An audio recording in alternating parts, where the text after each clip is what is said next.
How does this chord progression feel to you?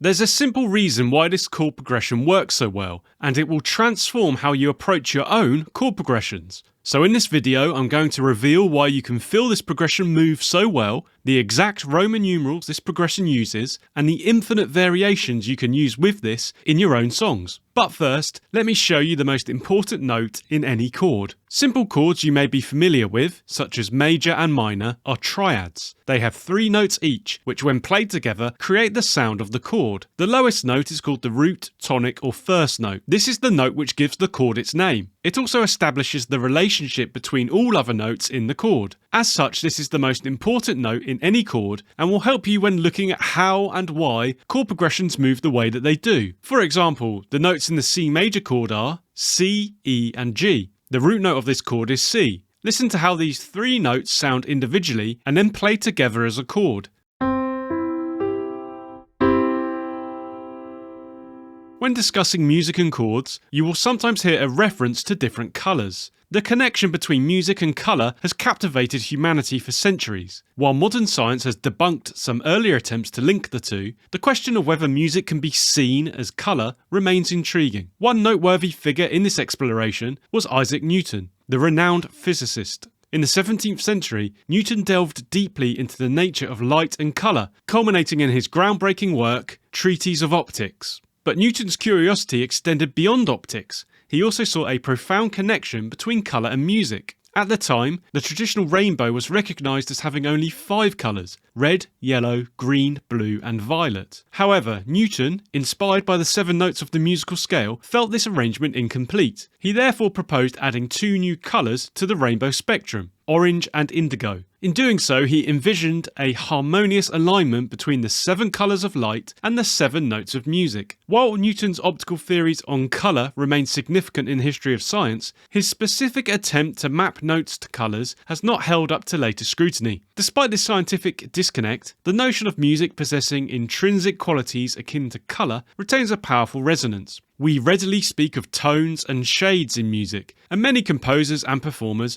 have alluded to visual imagery evoked by their works. This connection underscores the deeply subjective and emotional nature of the musical experience. Despite the lack of scientific connection between colour and music, this hasn't stopped the development of a colour wheel to represent a circle of the 12 notes in Western music. This circle, with or without colour, is known as the circle of fifths. You can see it on screen now. The circle of fifths is not just a visualization of the 12 notes in Western music. It can also be used to show many different theoretical elements that are helpful for songwriters. I know that just the name, circle of fifths, can strike fear in some people, as it's seen as something that is complicated, confusing, or not relevant to them. But don't panic. Today I'm going to show you a really easy to use concept. Listen to this example where I start on the note E. I'll then play the notes A, D, G, and finally C.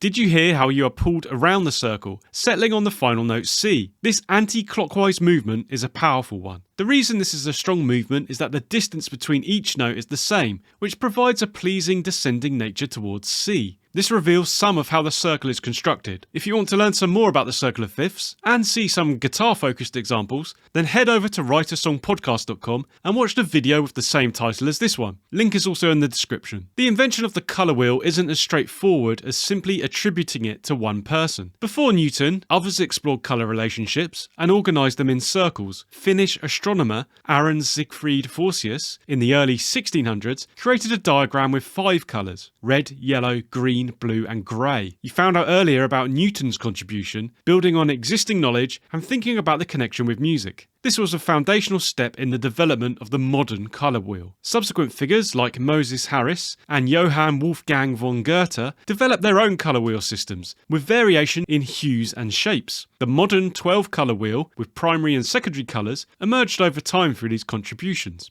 And like the development of the colour wheel, the circle of fifths has been analysed over time to reveal a deeper, more complex relationship between notes. For example, if you think of every note on the circle as a root note of a chord, then you can begin to see a powerful and popular chord progression. To understand this, let's look at the chords in the key of C major.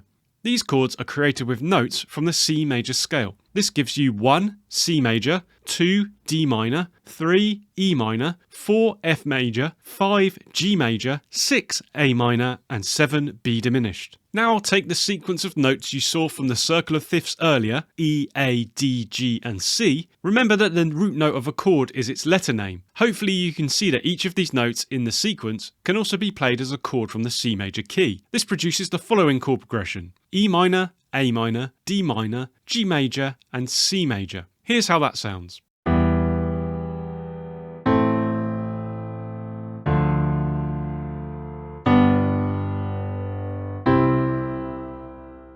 This is the progression you heard at the start of this video. In Roman numeral terms, this is a 3, 6, 2, 5, 1, which can be played in any major key. If you are aware of the popular 2-5-1 chord progression, you can see where this comes from now and why it works. Thinking of this in colours, rather than one big jump from yellow to red, you step down through varying shades of related colours to the root chord. This chord progression can be seen in lots of classic songs, including You Can't Hurry Love by the Supremes and Don't Stop Me Now by Queen. You can think of a standard chord in the progression as a primary colour, like red. Inverting it is like shifting shades within that colour family, like pink or maroon. The essence is still red, but the sound takes on a slightly different shade of meaning. This can also be thought of in 3D space, like the Munsell colour system. The Munsell colour system, developed by American artist and professor Albert H. Munsell in the early 20th century, is a scientifically organised colour space that aims to define and classify every perceivable colour in a systematic and objective way. Unlike many other colour systems, based on personal interpretation or cultural connotations, Munsell's approach is rooted in the human perception of colour and takes 3 key dimensions into account. These are 1. Hue, the basic colour itself, ranging from red to yellow, green, blue, purple, and back to red,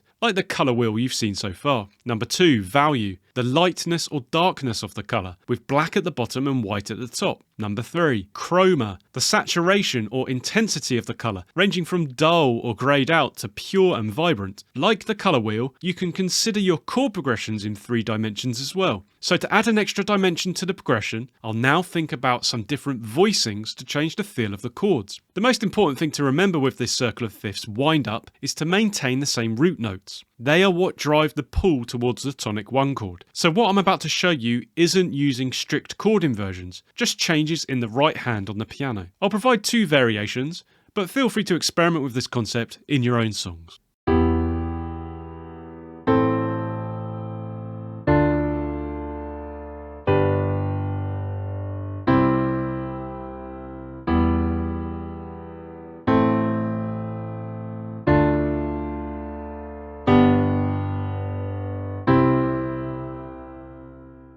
You've learned about this 1 chord progression, but this is completely useless if you don't understand the circle of fifths. In order to harness its full power and learn how it's constructed, you need to watch the video on screen now.